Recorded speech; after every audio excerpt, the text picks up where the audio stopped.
Today we're going to make one of the most popular Indian recipes, Chicken Tikka. You go to any part of the world, you go to Canada, you go to UK, any part of India, you are sure to find this on the menu.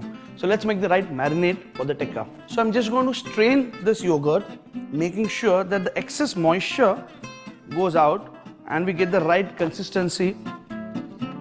Just place it on a bowl.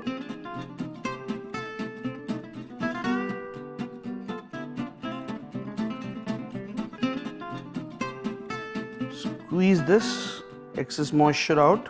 So let's get the yogurt in a bowl now.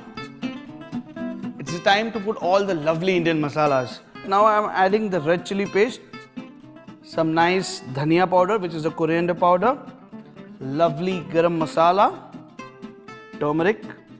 I'm also adding a bit of sugar to this. This is because the yogurt that I have is slightly sour. But if you have a sweetish yogurt, you don't need to add extra sugar. After this, it's time for a little bit chili powder. So some freshly ground ginger garlic paste to this. Wow, it's already started smelling yummy. And then salt. The last thing here, mustard paste and then some plain oil that gives me the right flavor. What oil is going to do is, once the chicken tikka is cooking in the oven, it's going to keep it nice and succulent. Next, just whisk it through nicely. If you travel to different parts of the world, different parts of India, you will see this chicken tikka recipe having slight variations. Some people like adding cashew paste into it. Some people like adding cream to it. But that's again, up to you. This is the most basic recipe for the right tikka. And here is my secret ingredient for this recipe. That is kasuri methi. Just break it into bits and then mix it through. What kasuri methi does is it imparts a nice aromatic herb flavor which goes very well with the tikka. So now this is your perfect tikka marinade, absolutely ready. A lot of people who tell me, how do you get that succulent texture in your tikkas in restaurant and why don't we get it home? The reason being, a lot of people in tikka choose a chicken breast, whereas I prefer a chicken leg. Chicken leg has got more muscles into it, keeping the tikka moist and succulent. This is the size of the tikka that you want. Now it's the time for veggies that go with the tikka. Onion, capsicum and some nice tomatoes. So you have to make sure that the veggies that you're cutting for the tikka are roughly the same sizes as in the size of the chicken. So now to this marinade at the last minute, I'm just adding in some finely chopped mint.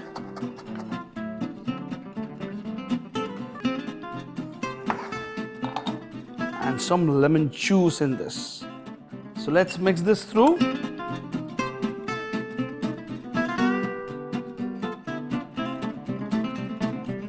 Next, all this chicken goes into my marinade. Wow. And let's just churn it through.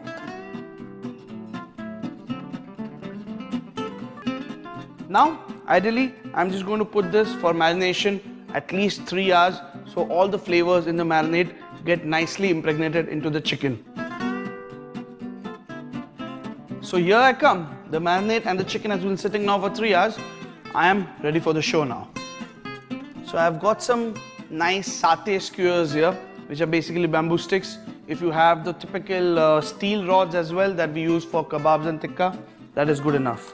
What's next? I'll take a baking tray first, in which my chicken is going to cook, and drizzle some oil over it so the tikka doesn't stick to the pan. Let's brush the oil.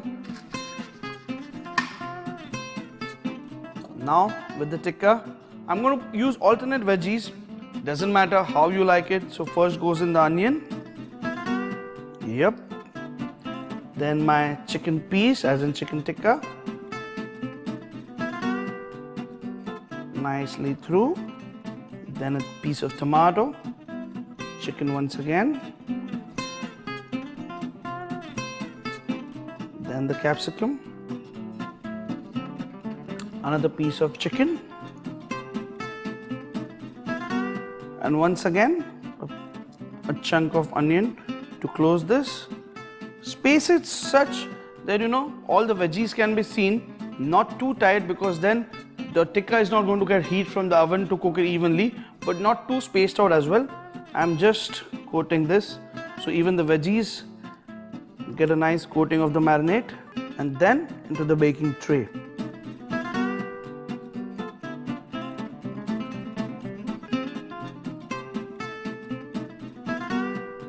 So all my chicken tikkas are now ready, all on skewers, nicely marinated, nicely coated.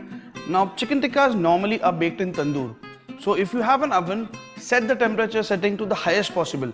If it's 260, 270, 280 degrees, that's nothing like it, but nothing less than 200 degrees for first 12 minutes on one side, and then we'll flip them over on the other side. So for now, in my preheated oven at around 260 degrees, let me put this for baking. Wow, look at that. Absolutely yummy they look.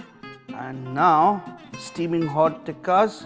You can actually serve it with the skewer, or if you want, you can take the skewer off as well. So let's take this off with some nice sprig of coriander and a nice grape juice reduction. Succulent, soft, homemade chicken tikka.